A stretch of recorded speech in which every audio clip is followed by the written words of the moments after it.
The intake officer barely looked up when Celine stepped onto the scanning plate.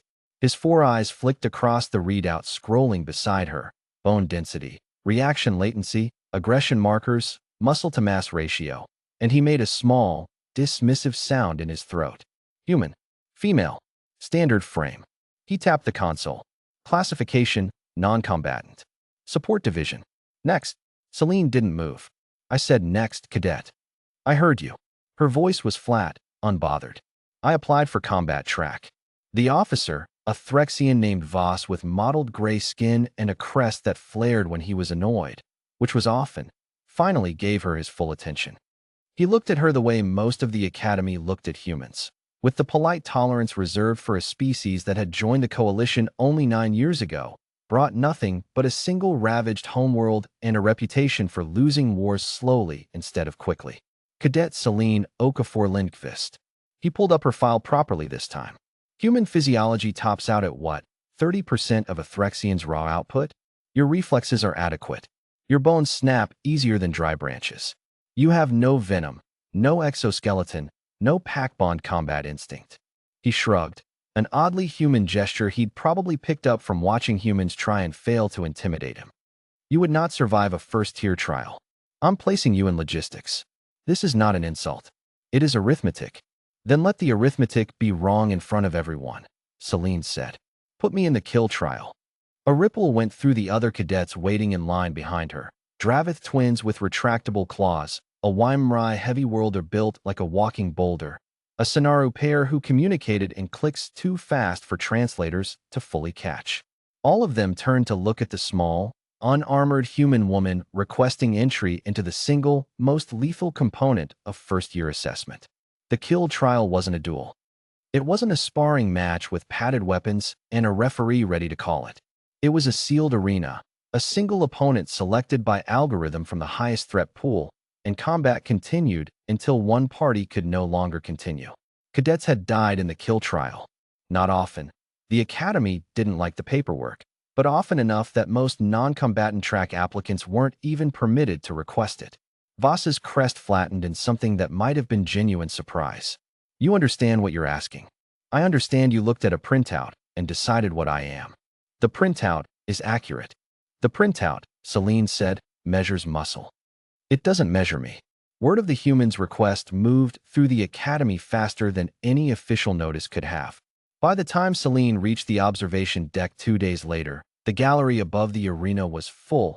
Cadets, instructors, a scattering of visiting officers from 3 allied species, all come to watch what most of them assumed would be a short, unfortunate lesson in humility.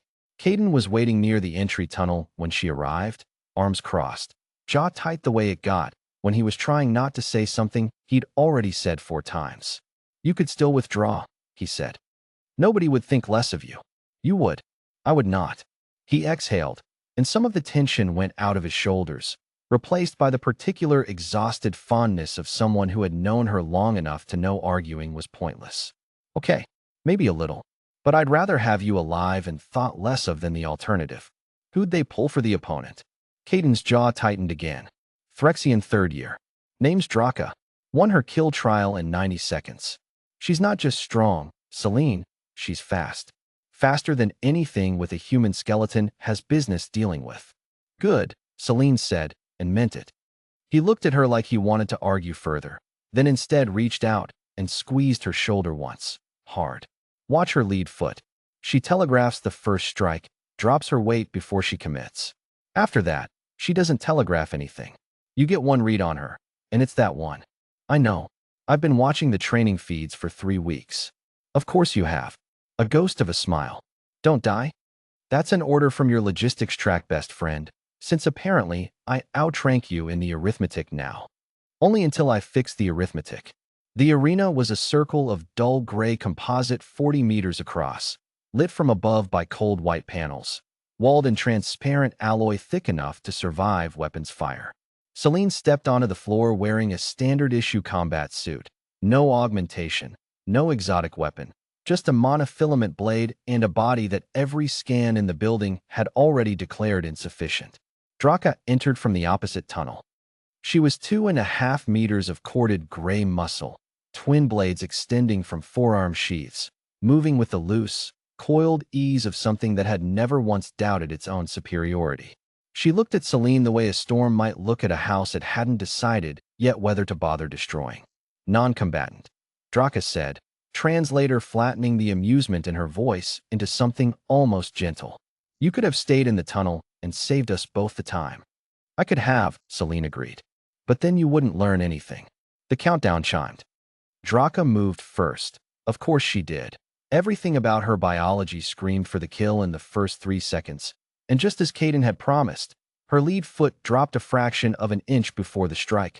Weight sinking, blades coming up in a cross slash meant to end the match before it started. Celine wasn't there when the blades arrived. She'd already dropped low and sideways, not backward. Humans, she'd learned in 9 years of watching every other species underestimate them, always expected to retreat, so she never did. She came up inside Draka's reach, too close for those long forearm blades to matter, and drove her shoulder into the Threxian's ribs with every kilogram of momentum a support division body could generate. It wasn't enough to hurt Draka. It was never going to be enough to hurt Draka in one blow. But it wasn't meant to.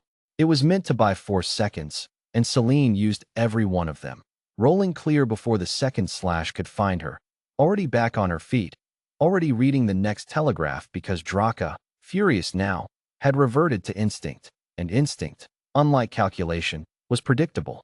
The gallery had gone silent. Caden's knuckles were white on the rail. Round after round, Celine did not win by strength, because strength was a fight she had already lost the day she was scanned. She won by refusing to fight the fight Draka wanted. She used the arena's edges, forced angles a 2.5-meter frame couldn't pivot through fast enough, absorbed blows on padded gauntlets instead of open flesh, and every single time Draka overcommit. Because Draka had never once needed to consider that she might not win, Celine was already somewhere else, cataloging, adjusting, closing the distance a centimeter more than she had the time before. 11 minutes in, longer than any kill trial the current cadet class had witnessed, Draka finally slowed. Rage had cost her more than technique ever would have. And in the half-second gap, where a 3-week study of training footage met a body that had learned, in real time, exactly where every gap would be, Celine drove the flat of her blade beneath Draka's guard and swept the Threxian's legs out from under her in the same motion. Draka hit the floor. Celine's blade was at her throat before the impact finished echoing.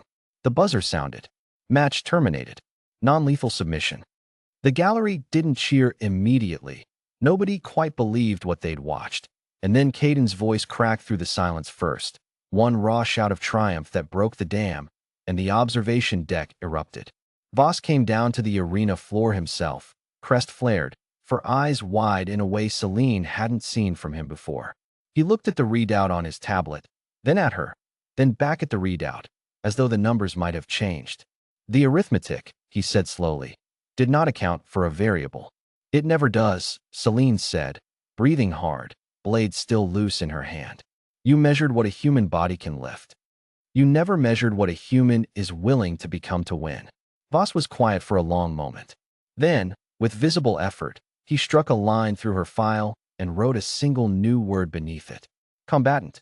Caden reached her at the tunnel entrance, pulling her into a hug that smelled like relief, and old fear finally let go.